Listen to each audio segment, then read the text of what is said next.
What's up, YouTube family? It's your favorite black guy from Nebraska. And yes, there's black people in Nebraska, and you know this man. Check it out. So we're going to talk about ancient Arabia. Who were the original Arabs? Not the modern Arabs that you see now, but the original Arabs. We want to talk about that. I'm reading out of a book called When the World Was Black, The Untold History of the World's First Civilizations. Number 1. Part 2, Ancient Civilizations. Ancient Arabia, who were the original Arabs? In 1869, John Denison Baldwin published Prehistoric Nations, or Inquiries Concerning Some of the Great Peoples and Civilizations of Antiquity, and their probable relation to a still older civilization of the Ethiopians or Kushites of Arabia. Yes, that's how they all titled their books back then. In this book, Baldwin says there was an ancient civilization in Arabia predating the rise of the ancient civilizations of Sumer, Egypt, and the Indus Valley. According to Baldwin, these civilizations, as well as that of Ethiopia and Africa, were colonies of the original Kushite Empire in Arabia. The Kushites, he said, were the original people of Arabia, and essentially the real Arabs. Baldwin wrote, "To the Kushite race belongs the oldest and purest Arabian blood, and also that great and very ancient civilization of whose ruins abound in almost every district of the country.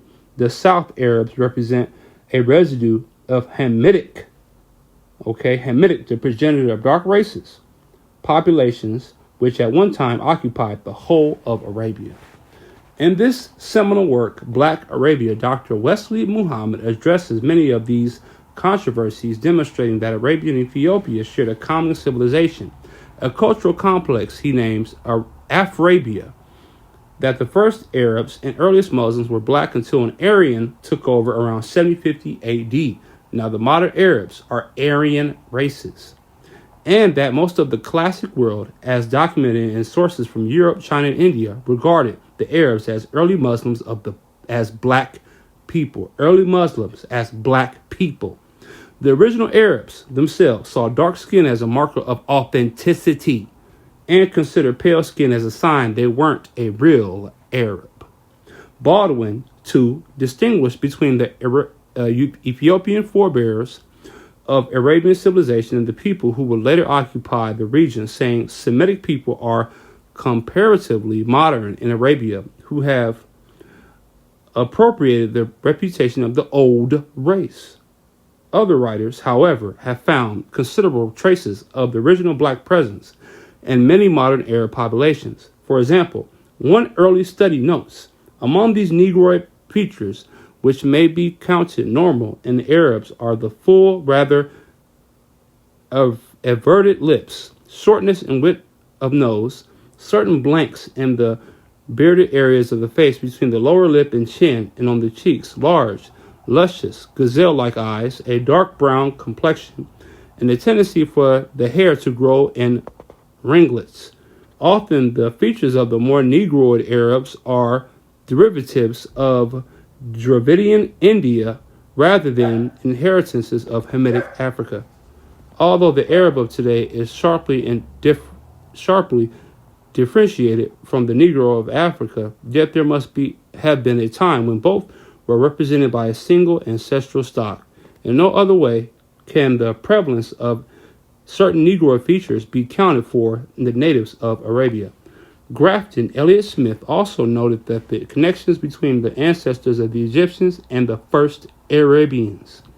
There was a considerable mass of evidence to show that there was a very close resemblance between the Proto-Egyptians and the Arabs before either became intermingled with Armenoid racial elements. In other words, before the white people, Armenoids, came in, these people looked African.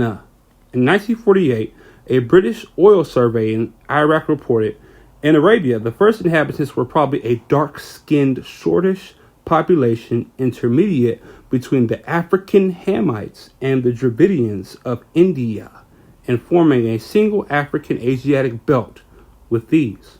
According to Dana Marniches, When Arabia was eastern Ethiopia, many of the indigenous people of Arabia retained their African roots.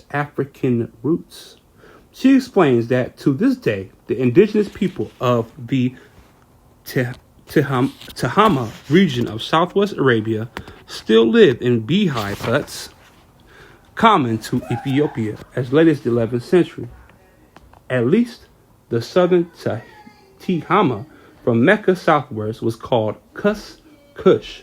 Among the Somali or Ben Hamal in Africa, the Rahanian and the Mahra, along with several other African tribes, claim descent from tribes of the same name in Arabia. Ancient Arabia. Black folks, y'all. It's your favorite black guy from Nebraska. Like, share, and subscribe. Peace.